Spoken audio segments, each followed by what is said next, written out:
Nacionales. Así es, que estamos siguiendo todos los días y en esta oportunidad teníamos al historiador e internacionalista Ariel Segal. En Ucrania la cosa se pone más candente aún luego de que el presidente de Estados Unidos, Joe Biden, pues anunciara sanciones financieras contra Rusia. Y la respuesta de Rusia ha sido Rusia promete una respuesta fuerte y dolorosa a las sanciones de Estados Unidos, es lo que reportan los medios internacionales. Señor Segal, muy buenos días.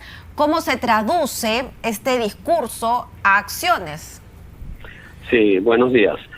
Bueno, para empezar, las sanciones anunciadas por Biden son coordinadas con la Comunidad Europea. No solamente son de tipo financieros, por ejemplo, Alemania, que había construido junto a Rusia un gasoducto, porque Europa depende mucho del gas ruso, más del 60% de lo que consume. Se había construido este nuevo gasoducto llamado Nord Stream 2 y ya estaba listo. Alemania anunció que no van a comenzar ni siquiera las operaciones de ese gasoducto, y otros países de la Unión Europea también han puesto sanciones, no solo a la gente del Parlamento ruso, a la gente del Ejecutivo, del gabinete de Putin, sino a bancos, a personas, empresarios que están muy vinculados al gobierno de Rusia. Por el lado de Putin, la única manera que yo puedo imaginar la amenaza que está diciendo es que en vez de conformarse con estas dos regiones separatistas prorrusas en Ucrania, que esté pensando en una guerra total, de tomar a todo el país. Cuando él usa términos como dolorosos, que va a pagar muy caro Occidente, de alguna manera es como hacerlos perder no solamente un porcentaje de la Ucrania, cuya mayoría poblacional en esas dos regiones se siente más afín a Rusia que a la misma Ucrania, sino probablemente tratar de desaparecer del mapa Ucrania como país soberano e integrarla de nuevo a Rusia, como en la época de los imperios zaristas o la época soviética. Ariel Segal, buenos días. ¿Por qué es que la OTAN y los países de la Unión Europea y los Estados Unidos no han podido dar garantías a Rusia de que Ucrania no entraría a la OTAN?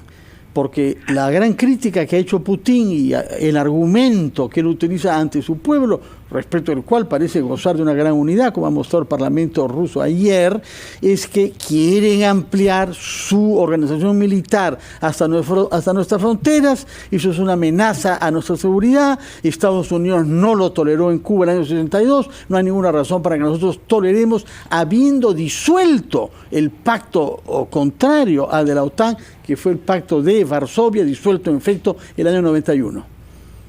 Sí, es una muy buena pregunta. Para empezar, hay varios especialistas diplomáticos, personas que trabajaron en gobiernos de la época de Bush padre, de Clinton y de Bush hijo, hasta el año 2005-2006, que se opusieron a la expansión de la OTAN hacia países cercanos a Rusia.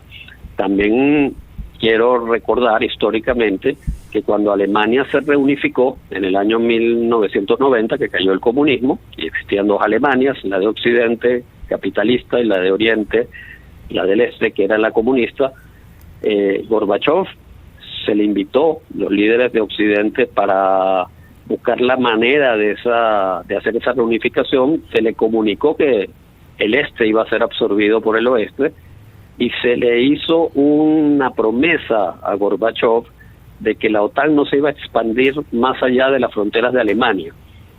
Pasaron las décadas, ya no existía la Unión Soviética, existía Rusia, y no solo se expandió, llegó a Polonia, que tiene frontera con Rusia, y llegó a 3 exrepúblicas soviéticas, Lituania, Letonia y Estonia. Entonces, el punto de Putin, desde ese punto de vista, es bien argumentado y está justificado desde algún punto de vista. ¿Por qué Ucrania no termina el mismo gobierno de Ucrania diciendo que no van a entrar en la OTAN, o la OTAN no termina diciendo de manera clara que Ucrania no va a pertenecer a ella, eso ya sería entrar en terreno de especulación. A mí me da la impresión de que como Trump soltó mucho a la OTAN, si ustedes recuerdan, habló de que no pagaban sus cuotas, de que la debilitó mucho, Biden entró con una política totalmente contraria. Vamos a volver a fortalecerla, Estados Unidos vuelve a tomar el liderazgo, y dentro de eso quizás Biden un poquito cayó en la altanería de retar a Putin en el tema de Ucrania, e influyó sobre los otros gobiernos de Europa. Esa puede ser la explicación, pero no ha habido una argumentación exacta ni de países occidentales pertenecientes a la OTAN ni del gobierno de Ucrania de por qué no decir simplemente no vamos a la OTAN, y ver si de verdad la razón de Putin para entrar o no a Ucrania era esa. Ariel, ¿cómo está? Buenos días. A ver, ¿qué es lo que está en juego desde el punto de vista de la economía global ante una posible intervención o el conflicto entre Ucrania y Rusia? Y no solamente hablo de economía, factores económicos, también hablo del concepto o factores de carácter geopolítico. ¿Qué es lo que puede pasar ante esta situación que al parecer se va a tornar mucho más complicada? Le pido, nos espere un minuto para escuchar a nuestros anunciantes y retornamos para que responda esta interrogante y otras más, por supuesto. Volvemos a Ampliación de Noticias y restablecemos nuestro diálogo con el historiador e internacionalista Ariel Segal sobre la situación en estos momentos entre Ucrania y Rusia. Le había consultado a Ariel sobre qué es lo que está en juego, sobre todo para la economía global, con este enfrentamiento que hay, con esta, al parecer ya concretada, invasión de Rusia a Ucrania, y qué también puede esto cambiar desde el punto de vista geopolítico. Sí, bueno, primero en la parte económica, comercial, el gran perdedor es Rusia. Insisto, Rusia, la principal fuente de su economía, de sus ingresos, es la exportación de gas y de petróleo a Europa.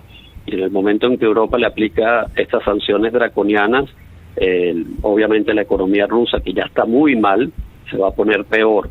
Pero también Europa depende mucho del gas, como lo dije anteriormente, de Rusia, no solamente Alemania, toda Europa, y depende también de varios minerales y varios recursos energéticos que importa de Rusia, así que también va a afectar la economía rusa.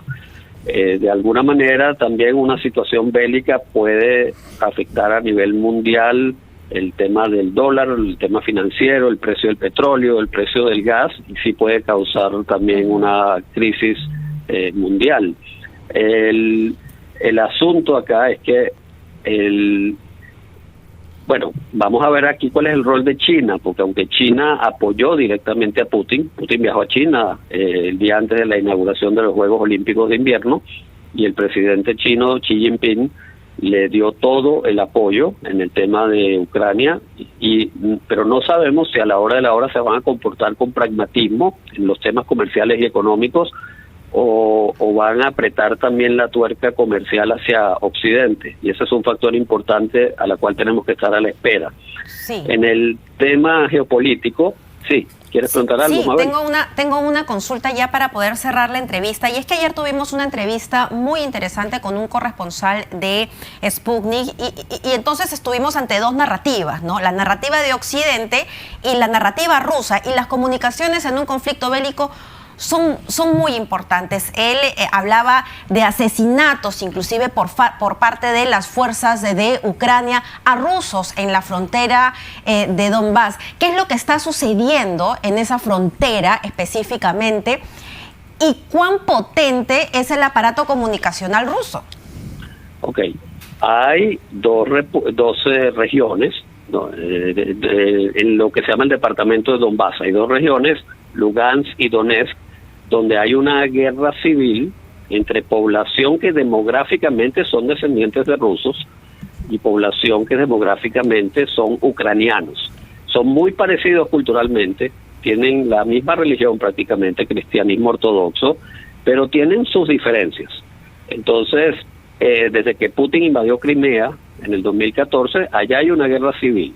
A la población ucraniana lo ayuda el ejército de Ucrania, a la población prorrusa, lo ayudan asesores y aparentemente mercenarios contratados por Rusia. En la parte narrativa, lo que está diciendo Putin, y lo dijo en su discurso el día que reconoció a estas regiones separatistas como países independientes, ellos dicen que hay un genocidio. Y eso sí es un invento, o sea que hay una matanza deliberada para eliminar a todos los descendientes de rusos en esas regiones de Ucrania.